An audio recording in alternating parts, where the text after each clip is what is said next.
Et simulta. Sobre los ataques a la Iglesia en los diferentes países. Carta encíclica de Pío IX. Del 21 de noviembre de 1873. 1. Las presentes terribles calamidades vejámenes a la libertad de la Iglesia.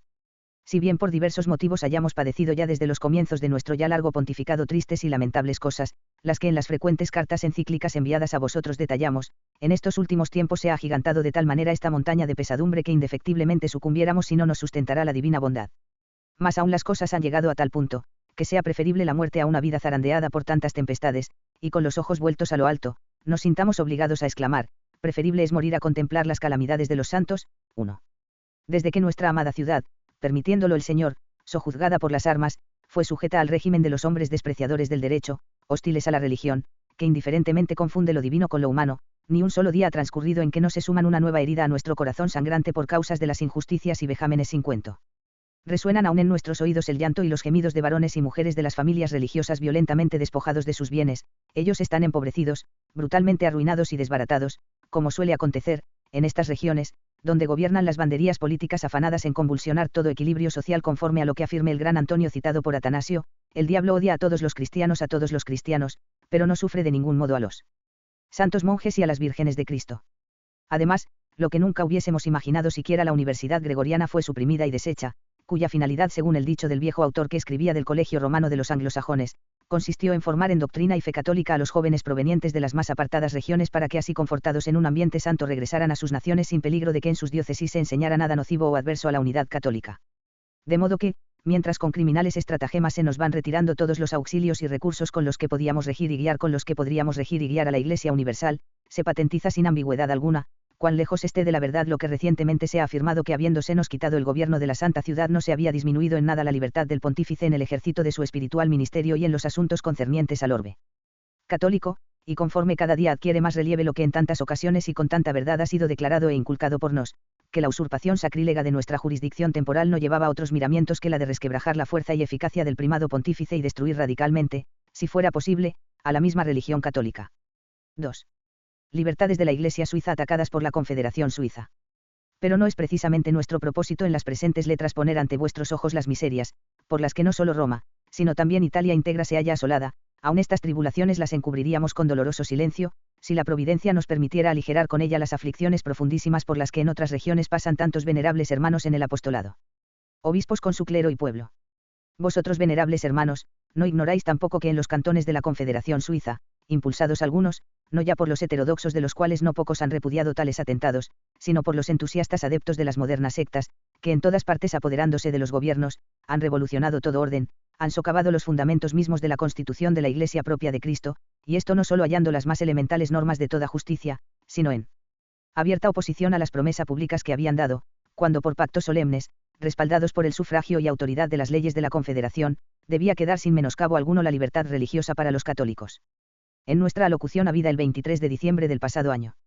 nos lamentamos de la violencia inferida a la religión por los gobernantes de los pueblos, ya fuese legislando acerca de los dogmas de la fe católica, ya favoreciendo a las apostasías, ya impidiendo el ejercicio de la potestad episcopal.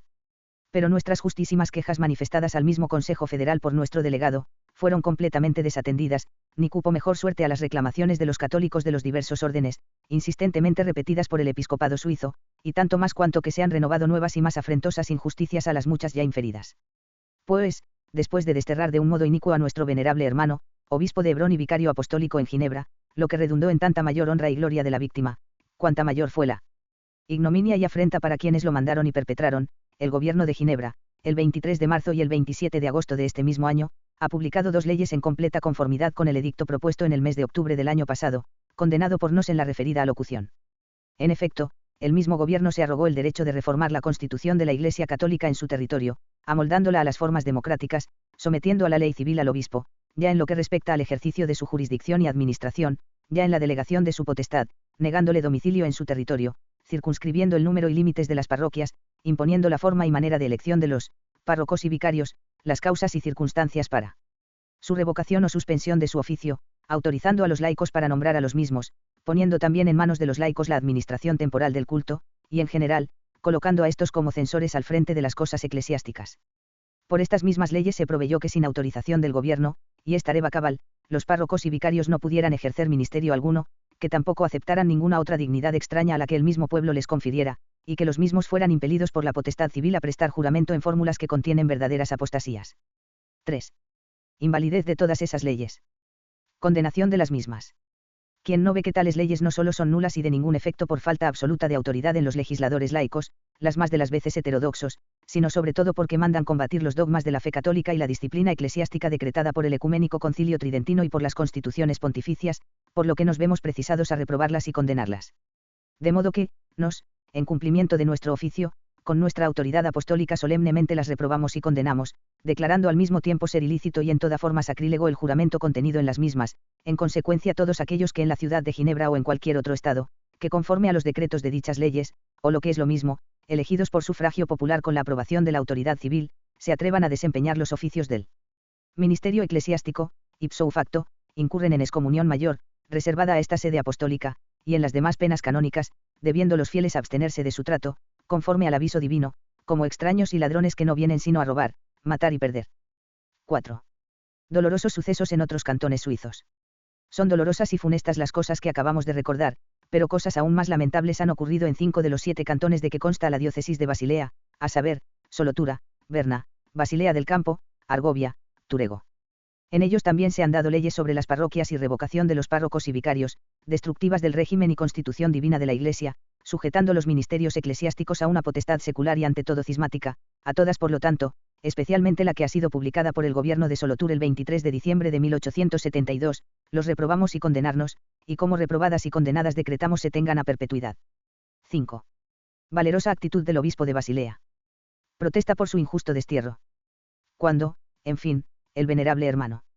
obispo de Basilea, con justa indignación y apostólica entereza, rechazase algunos artículos preparados y a él presentados en la reunión o conferencia diocesana como la llamaban a la que asesinaron los delegados de los 5 cantones arriba mencionados diciendo que era del todo punto imprescindible repelerlos por el motivo de que dañarían a la autoridad episcopal, derribarían todo el régimen jerárquico y favorecían abiertamente a la herejía por tal motivo ha sido arrojado del episcopado apartado de sus fieles y violentamente desterrado desde ese momento no se ha omitido ningún género de falsías o vejaciones con el fin de inducir a escisión al clero pueblo de los 5 cantones prohibición absoluta al clero para cualquier comunicación con el pastor desterrado, y mandato impuesto al capítulo catedralicio de Basilea para que se resolviera la elección de un nuevo vicario capitular o administrador, lo mismo que si realmente hubiera sede vacante, tal atentado fue, con valentía y en pública protesta, rechazado por el capítulo. Mientras tanto, por decreto y sentencias de los magistrados civiles de Berna, se comunicó a 69 párrocos de la región del Jura, que se abstuvieran de ejercer los oficios de su ministerio. Después fueron exonerados de sus puestos por la única causa de haber dicho en público que únicamente reconocían como legítimo pastor al venerable hermano Eugenio. En otras palabras, porque no querían separarse torpemente de la unidad católica. Con esto se consiguió que toda esa región que con tanta fidelidad había mantenido la fe católica, y hace tiempo fue unida al cantón de Berna con la condición y promesa que mantendría libre e incólume el ejercicio de su religión, fuera privada de los sermones parroquiales de los bautismos de los matrimonios y sepelios solemnes ante las quejas inútiles reclamaciones de la muchedumbre de fieles por una serie de injusticias reducida al dilema. O de aceptar los pastores cismáticos y herejes designados por la autoridad política o verse privada de todo auxilio y ministerio sacerdotal. 6. Gracias al Señor por la constancia de los fieles católicos suizos. Ciertamente bendecimos al Señor que con la misma gracia con que en otros tiempos alentaba y fortalecía a los mártires mantienen ahora y fortalecen a aquella porción predilecta de la Grey católica que virilmente sigue a su obispo levantando vallados en la casa de Israel para que se mantengan de pie en las batallas del Señor y desconocedoras del miedo avanza por las huellas del mismo capitán de los mártires Cristo Jesús mientras ardientes y tenazmente defiende su fe oponiendo mansedumbre de cordero a la ferocidad de los lobos. 7. Persecuciones en el reino de Prusia. El clero y pueblo fiel de Alemania con no menor mérito emula la noble constancia de los fieles de Suiza, pues también ellos siguen el preclaro ejemplo de sus prelados. Estos, en efecto, han atraído las miradas del mundo, de los ángeles y de los hombres, que los contemplan integralmente revestidos de la coraza de la verdad católica y con vil yelmo de la salud, pelear esforzadamente las batallas del Señor, y tanta más admiran su fortaleza de ánimo e invicta constancia y las celebran con eximios elogios, cuanto que cada día se vuelve más cruel la persecución contra ellos, desatada en el Imperio de Alemania, con particularidad en Prusia. 8. Constitución civil del clero alemán. Además de las muchas injurias inferidas a la Iglesia católica en el pasado año, el gobierno de Prusia con durísimas e injustas leyes en abierta contradicción con la antigua tradición, ha sometido toda la formación y educación de los clérigos a la potestad civil, examinar y dictaminar en qué forma los clérigos se han de preparar e instruir para la vida sacerdotal y pastoral, pasando aún más adelante, a la misma corresponde el indagar y juzgar sobre la colación de cualquier oficio o beneficio eclesiástico, y aún de apartar de sus puestos y beneficios a los pastores sagrados. Por encima de todo esto, para fuera demolido el régimen eclesiástico y el orden de la sumisión jerárquica instituida por nuestro Señor Jesucristo, con las mismas leyes se han puesto a los obispos una serie de impedimentos canónicas, no puedan velar por la santidad de la doctrina en las escuelas católicas, ni por la salud de las almas ni por el respeto que les corresponde por parte de los clérigos. Según las tales leyes no queda a los obispos otro recurso quite amoldarse a la opinión de la autoridad civil y a los planes por la misma propuestos. En fin, para que no quedara nada por hacer para la plena destrucción de la Iglesia católica, no ha sido instituido un tribunal real para los asuntos eclesiásticos, ante el cual puedan ser citados los obispos y pastores sagrados, ya por los mismos hombres privados que les están sujetos, ya por los magistrados públicos, para afrontar un juicio al igual que los criminales, y ser reprimidos en el ejercicio del cargo espiritual. 9. Causas de la persecución al clero en Alemania. De modo que la Iglesia Santísima de Cristo, a la que se había asegurado la necesaria amplia libertad de religión a sus príncipes supremos en públicos congresos, gime ahora en estas regiones expoliada de todos sus derechos y oprimida por fuerzas criminosas que la amenazan con su destrucción total, ya que la finalidad de las nuevas leyes es no dejarla subsistir más. No es extraño por lo tanto que la antigua tranquilidad religiosa se haya visto gravemente perturbada en el imperio por semejantes leyes y demás asambleas y actos del gobierno prusiano tan funestos para la Iglesia. Pero algunos temerariamente han pretendido culpar a los católicos de esta perturbación en el imperio germánico. Porque si a estos se les acusa de que no se sujetan a aquellas leyes, a las que no pueden someterse sin menoscabo de sus conciencias, por igual causa y motivo habrían de ser reprochados Jesucristo y los mártires que prefirieron afrontar los más crueles tormentos y la misma muerte, que traicionar a sus obligaciones y quebrar los derechos de su religión, obedeciendo a los mandatos nefandos de los príncipes perseguidores. En efecto, venerables hermanos, además de las leyes del gobierno civil, no existieran otras, que colocadas en un plano completamente superior, habría que acatar, siendo punible al no hacerlo, y en limpia consecuencia aquellas leyes civiles constituyeran la suprema norma humana, como algunos absurda y perversamente pretenden, dignos más bien de reproche fueran los primeros mártires, que de encomios y de alabanza, y todos los que después de ellos los imitaron vertiendo su sangre por la fe de Cristo y la libertad de su Iglesia, más aún no sería permitido contra las leyes civiles y contra la voluntad de los príncipes, enseñar la religión cristiana y constituir la Iglesia. 10. Dos poderes, el religioso y el civil. Pero la fe enseña y lo demuestra la humana razón, que existen dos clases de órdenes, y que se han de distinguir dos jerarquías simultáneas de potestades en la tierra, la una natural que vela por la seguridad de los negocios seculares y la tranquilidad de la sociedad humana, la otra empero que tiene un origen sobrenatural dirige a la ciudad de Dios, esto es, a la Iglesia de Cristo divinamente establecida para la paz y salud eterna de las almas. Los deberes de estas dos potestades están sabiamente determinados, para que se den a Dios las que son de Dios, y por Dios al César las cosas que son del César, quien por aquello es grande, por lo que es menor que el cielo, pues él pertenece a aquel de quien es el cielo y todas las criaturas. La Iglesia nunca se ha desviado de este divino mandato, que se ha esmerado siempre y en todas partes por infiltrar en el mínimo de sus fieles este respeto que inviolablemente deben guardar para con los príncipes supremos y para con sus derechos civiles, y con el apóstol mantiene que los que imperan no son de temer para la buena obra sino para la mala, mandando a sus súbditos fieles que obedezcan no solo por temor de la ira, porque el príncipe tiene la espada justiciera en ira para el que obra mal sino también por la conciencia. Porque en su oficio es ministro de Dios. Ella disminuye este temor de los príncipes para el mal obrar, excluyéndolo de la observancia de la ley divina, que recuerda lo que San Pedro ordenó a los fieles, porque ningún de nosotros ha de padecer como homicida, o ladrón, o malhechor, como entrometido en lo ajeno, pero padece como cristiano, no se avergüence, antes glorifique a Dios con este nombre. 2. 11. Falsas e injustas acusaciones de desobediencia a las leyes contra los católicos alemanes. Siendo esto así, fácilmente comprenderéis, amados hermanos, que nos llenara, como era natural, de profunda amargura al leer en la carta que acaba de enviarnos el emperador de Alemania la acusación no menos atroz que inesperada contra los católicos súbditos suyos, como se expresa, especialmente contra el clero católico y los obispos de Alemania.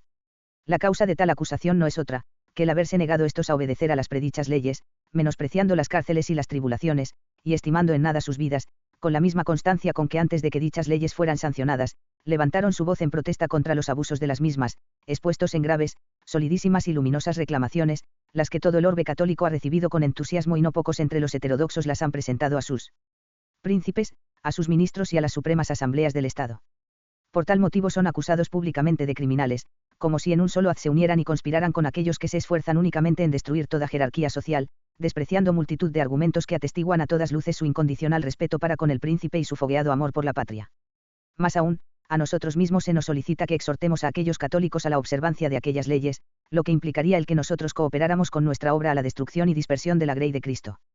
Pero esperamos, confiados en Dios, que el serenísimo emperador, mejor informado y meditadas más las cosas, rechace tan fútiles e increíbles sospechas contra sus súbditos fidelísimos, y que no consentirá en adelante que su honor sea destrozado por tan horrible detracción y que perdure acerca de los mismos tan inmerecida calumnia. Por lo demás, no habríamos puesto aquí el comentario a esta carta imperial, Si esta hubiera sido publicada por un órgano oficial berlineses, ignorándolo completamente y siendo en absoluto fuera de lo acostumbrado, conjuntamente con otra escrita por nuestra mano, en la que recurramos a la justicia del Serenísimo Emperador en favor de la Iglesia Católica. 12. La justicia protege nuestra causa.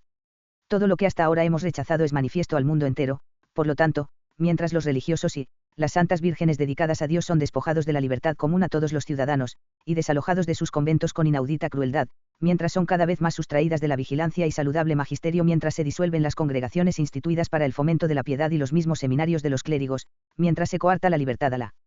predicación evangélica, mientras en algunas regiones del imperio se impide que los fundamentos de la instrucción religiosa sean expuestos en lengua patria, mientras son arrancados de sus parroquias los párrocos colocados a su frente por los obispos, mientras los mismos obispos son privados de sus rentas, mientras los católicos son vejados con todo género de crueldades, puede concebirse que nos resolvamos a lo que se nos insinúa.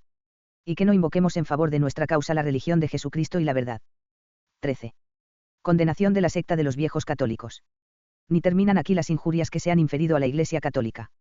Porque se añade a aquello la protección del gobierno de Prusia y de los demás gobiernos del Imperio alemán a aquellas sectas nuevas que por un abuso de nombre se llaman los viejos católicos, lo cual realmente en sí, no pasaría de lo ridículo, si la multitud de los más groseros errores contra los principales principios de la fe católica, tantos sacrilegios cometidos con las cosas divinas, y en la administración de los sacramentos, tan gravísimos escándalos, tanto mal, en fin ocasionado a las almas redimidas con la sangre de Cristo, no arrancaran más bien lágrimas de nuestros ojos. 14. Impíos fines y métodos de esta secta. Y en efecto, lo que pretenden estos desgraciados hijos de la perdición, se hace patentísimo ya por otros de sus escritos, ya principalísimamente por el que recién se acaba de publicar, impío y desvergonzado escrito por el que ellos han constituido su pseudo-obispo. Puesto que corrompen y pervierten la verdadera potestad de jurisdicción en el romano pontífice y en los obispos, sucesores de San Pedro y los apóstoles, la que así transmiten al pueblo, o como ellos dicen, a la comunidad, obstinadamente rechazan e impugnan el magisterio infalible, ya del romano pontífice, ya de toda la Iglesia docente, y contra el mismo Espíritu Santo prometido por Cristo a su Iglesia para que permaneciera con ella hasta el fin de los tiempos, afirman con increíble audacia, que el romano pontífice, hasta los obispos, los sacerdotes, y el pueblo reunido con él en unidad y comunión de fe, cayeron en herejía cuando aprobaron y profesaron las definiciones del Ecuménico Concilio Vaticano, por lo mismo niegan la indefectibilidad de la Iglesia, y con tremenda blasfemia afirman, que la misma ha perecido en todo el mundo y en consecuencia su cabeza visible y los obispos han dejado de existir, de donde se impone la obligación de restaurar el legítimo episcopado en su pseudo obispo. Quien no entrando por la puerta sino por los muros del redil, como ladrón y salteador, se vuelve en contra de la misma cabeza de Cristo. 15. Nada podrá el infierno contra la Iglesia de Cristo. A pesar de todo, estos infelices, que socavan los fundamentos de la religión católica, que confunde todas sus notas y propiedades, que tan múltiples y nefandos errores han cometido, o para mejor decir, sustraído de la vieja despensa de los herejes, revestidos a su modo, los han presentado a la luz pública, no avergonzándose de llamarse católicos. Más aún, viejos católicos, cuando por su novedad y clase de doctrina se despojan por completo de las notas de antigüedad y catolicidad. Con más derechos ahora que otrora por medio de San Agustín contra los donacianos, se levanta la Iglesia expandida ya por el mundo universo, a la que Cristo Hijo de Dios vivo edificó sobre piedra, contra la que no podrán las puertas del infierno, y con la cual el mismo que afirmó de sí poseer toda potestad en el cielo y en la tierra, prometió permanecer todos los días hasta la consumación de los siglos. Clama la Iglesia a su esposo eterno que acontece, pues no entiendo, que los que se apartan de mí se quejan contra mí. ¿Por qué los perversos se esmeran en perderme? Dímelo pues afirman, fue pero ya no es, ellos decantan, se han realizado las escrituras, todos los pueblos se han convertido, pero apostató y pereció la Iglesia de todas las gentes. Pero a la Iglesia fue manifestando que no salió fallida la oración, como se lo reveló.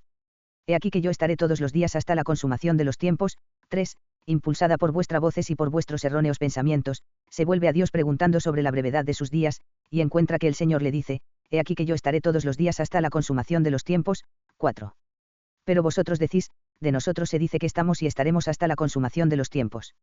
Se ha entonces preguntado el mismo Cristo, y este Evangelio, nos dice, será predicado por todo el mundo, como testimonio para todos los pueblos, y entonces vendrá el fin. 5. Por lo tanto hasta el final de los tiempos permanecerá la Iglesia entre todos los pueblos. Mueran pues los herejes, pierdan lo que tienen, y se den cuenta de que son como si no existieran. 16. José Huberto Reinkins, falso y apóstata obispo. Pero estos hombres, progresando con mayor audacia por los caminos de la perdición y de la iniquidad, como suele acontecer a los herejes por justo castigo de Dios, como insinuamos, han elegido y constituido como pseudo-obispo a un bien conocido apóstata de la fe católica Humberto Reinkins, y para que nada faltara a este descaro, ha acudido para su consagración episcopal a los jansenistas de Utrecht, a los que antes de su separación de la Iglesia, tenía, con los demás católicos por herejes. Cismáticos. A pesar de todo, el mencionado José Huberto se atreve a llamarse obispo y lo que parece increíble, por público decreto es reconocido y nombrado como obispo católico por el Serenísimo Emperador de Alemania, y propuesto a los fieles todos como a quien han de reconocer y obedecer en lugar del verdadero obispo. Hasta los principios más rudimentarios de la doctrina católica enseñan que ningún obispo puede ser legítimo sino en comunión de fe, caridad con la piedra, sobre la que ha sido edificada la única Iglesia de Cristo, quien no se une al Supremo Pastor, a quien han sido confiadas para su gobierno todas las ovejas de Cristo, quien no está unido con el sostén de la fraternidad que existe en el mundo. Y en realidad a Pedro habló el Señor, a uno, para que la unidad fuera cimentada sobre uno, a Pedro confirió la divina misericordia, la grande y admirable participación de su potestad, y si dispuso que alguna cosa tuviese en común con los demás príncipes, lo concedió mediante el mismo, nunca por otro camino. En consecuencia, de esta sede apostólica, en la que el bienaventurado San Pedro vive, preside y reparte la fe a todos los que la buscan, brotan para todos, los derechos de la Santa Comunión, y está fuera de toda duda que esta misma sede constituye para todas las demás iglesias expandidas por el orbe entero lo que es la cabeza para el resto de los miembros, de la que si alguno se separa o aparta de la religión cristiana, pues ha roto la trabazón con la misma. 17. El obispo católico ha de estar en comunión con la Santa Sede. Por esto, el santo mártir Cipriano, hablando del pseudo obispo cismático novaciano, le niega la misma comunión como a un separado y escindido de la Iglesia de Cristo. Quien quiera que sea, y cualquiera que sea, dice, no es cristiana si no está en la Iglesia de Cristo. Pagado de sí mismo, puede vanagloriarse con soberbio tono de su filosofía y elocuencia quien no mantuvo ni la fraterna caridad ni la unidad eclesiástica, perdió aún lo que antes era. Como la Iglesia fundada por Cristo es una, multiplicada en sus miembros por todo el mundo, y el episcopado es uno, difundido por la multitud grande y concorde de los obispos aquel, después de la tradición divina, después de la unidad compacta y todo armónica de la Iglesia católica, esfuerza en construir una Iglesia humana. Quien por lo tanto ni guarda la unidad de espíritu ni la vinculación la paz, y se desliga de las ataduras de la Iglesia y del colegio sacerdotal no puede tener la potestad del obispo ni su honor, quien no ha querido la unidad del episcopado ni la paz. 18. Es comunión del obispo hereje y de todos los que lo eligieron y obedecen. Nos por lo tanto, que hemos sido constituidos en esta suprema cátedra de Pedro para custodia de la fe católica y para conservar y defender la unidad de la Iglesia universal, siguiendo los ejemplos y costumbres de nuestros predecesores y de las sagradas leyes, con nuestra potestad conferida por el cielo, no solo declaramos, rechazamos y detestamos la elección del mencionado José Huberto Reinkins llevada a cabo contra los decretos del derecho canónico, como ilícita, irrita y completamente nula y su consagración como sacrílega, sino que al mismo José Huberto, y a los que lo pretendieron elegir, y a los que le confirieron sacrílegamente su consagración, y a los que con ellos se le adhirieron, y a quienes se comprometieron a prestarle ayuda, auxilio, protección o consentimiento en nombre de Dios omnipotente, los excomulgamos y anatematizamos, y declaramos, ordenamos y mandamos que sean separados de la comunión de la Iglesia y que sean tenidos entre el número de aquellos cuyo trato y conversación de tal manera prohíbe el apóstol a todos los fieles cristianos, que ni siquiera les permiten saludarlos. 19. Persecuciones en América. Por todas estas cosas a las que nos hemos referido, más bien para lamentarlas que para contarlas, venerables hermanos, os es bien conocido, cuán triste y lleno de peligro es el estado de los católicos en todas aquellas regiones de Europa que hemos mencionado, ni mejor se encuentran estos asuntos ni más tranquilos, los tiempos en América, en algunos son tan molestos para los católicos, que sus gobiernos parecen negar con sus hechos la fe que profesan. Pues, allí se emprendió, hace algunos años, una guerra tenaz contra la Iglesia, y comenzáronse a destruir sus instituciones y los derechos de esta apostólica sede. Contaríamos con material abundante, si quisiéramos continuar esta materia, pero como la gravedad de los asuntos no permite el tratarlos ligeramente, volveremos sobre ellos con más detenimiento en mejor oportunidad. 20. Amplitud de esta guerra contra la Iglesia. La masonería. Admirará tal vez, a alguno de vosotros, venerables hermanos, la amplitud que ha tomado esta guerra que en nuestros tiempos se lleva a cabo contra la Iglesia católica. Pero a la verdad, si alguien con detención, examina la índole, las pretensiones, la finalidad de las sectas ya sea que se llamen masónicas, ya que con cualquier otro nombre se distingan y las compara con la índole, modalidad, y amplitud de esta contienda en la que está empeñada la Iglesia casi en igual forma en todas partes del mundo, no quedará la menor duda de que todas las presentes perturbaciones se deben en gran parte a los engaños y maquinaciones de una misma secta. Entre estas, se distingue la sinagoga de Satanás que contra la Iglesia de Cristo ejercita sus fuerzas, las lanza a su ataque, y las cierra en combate. Tiempo a que fueron denunciadas por predecesores, los vigías de Israel, ante reyes y pueblos y con repetidas condenaciones derribadas por tierra. Nos tampoco desfallecimos en este oficio, ojalá se hubiera prestado mayor fe a los pastores de la Iglesia, por parte de aquellos que podían haber apartado una peste tan perniciosa. Pero esta, deslizándose siempre por sinuosos cauces, jamás interrumpiendo su tarea, seduciendo a muchos con sus engaños arteros, ha adquirido al presente tales proporciones, que abandonando ya sus escondrijos, se manifiesta potente y dominadora. Multiplicadas indefinidamente en el número de sus secuaces, piensan estas sectas execrandas, que habiendo conquistado ya la opinión pública, les resta exclusivamente el término de sus aspiraciones, conseguido el fin, que por tanto tiempo han ansiado, apoderándose del gobierno en muchas regiones, y, conquistadas la fuerza y el favor de la autoridad, se proponen audazmente a reducir a esclavitud durísima a la Iglesia de Dios, socavan los fundamentos sobre que descansa, procuran especialmente despojarla del esplendor de sus notas divinas por las que brilla de un modo especial que más. A la Iglesia, herida ya por repetidos golpes, arruinada, destronada, la destruirán por completo, si les fuera posible. 21. Exhortación a luchar contra todos los errores actuales. Siendo esto así, mis venerables hermanos, emplead toda diligencia para protegeros contra las insidias de estas sectas, para librar del contagio a los fieles que han sido encomendados a vuestro cuidado, y para sacar de los lazos de perdición a los que se hayan afiliado a ellas. Manifestad y combatid los errores de quienes tramando y programando artificios en sus reuniones secretas, no tienen reparo en asegurar que la única finalidad que persiguen es el progreso y utilidad social y el ejercicio de la ayuda mutua. Demostradles con frecuencia y grabadles en lo más profundo de su ánimo las enseñanzas pontificias acerca de esta materia, y decidles que no solamente fustigan a las sociedades masónicas de Europa, sino también las que se hallan en América y aún diseminadas por todo el mundo. 22. Tener esperanza en mejores tiempos. Por lo demás, venerables hermanos, ya que nos ha tocado vivir tiempos en que, si hay mucho que obedecer, también se multiplicaron las ocasiones de merecer, esforcémonos como buenos soldados de Cristo, para no decaer de ánimo, más aún, en las mismas luchas combatamos, con la esperanza cierta de la futura tranquilidad, y de mejores tiempos para la Iglesia. Alentémonos, a nosotros mismos, al clero y al pueblo, confiados en el divino auxilio y en aquella nobilísima recomendación del impetuoso Crisóstomo, nos apremian muchos gemidos, y graves tempestades, pero no tenemos hundimiento, porque estamos sobre un piedra. Enfurezcase el mar, no podrá acabar con la piedra, levántense las olas, no podrán cubrir la nave de Jesús, nada más fuerte que la Iglesia es más fuerte que el mismo cielo. El cielo y la tierra pasarán. ¿Qué palabras? Tú eres Pedro y sobre esta piedra edificaré mi Iglesia, y las puertas infernales no prevalecerán contra ella. Si no creéis a las palabras, persuadios viendo los hechos cuántos tiranos ensayaron estrangular a la Iglesia. Cuántas sartenes, cuántos hornos, fauces de fieras, espadas relucientes. Y nada se logra donde están aquellos enemigos. Yacen en completo olvido y abandono. ¿Dónde está la Iglesia? Refulge como el sol. Las cosas que pertenecían a aquellos se han desvanecido, las de la Iglesia permanecen inmortales. Si no prevalecieron cuando los cristianos no eran más que un puñado de hombres, ahora que todo el mundo está repleto de la religión santa, ¿con qué medios la podrán vencer?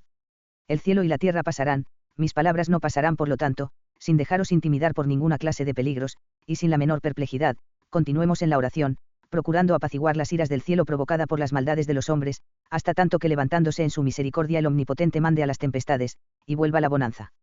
Entre tanto, muy afectuosamente os impartimos la bendición apostólica como gran testimonio de nuestra benevolencia para con vosotros.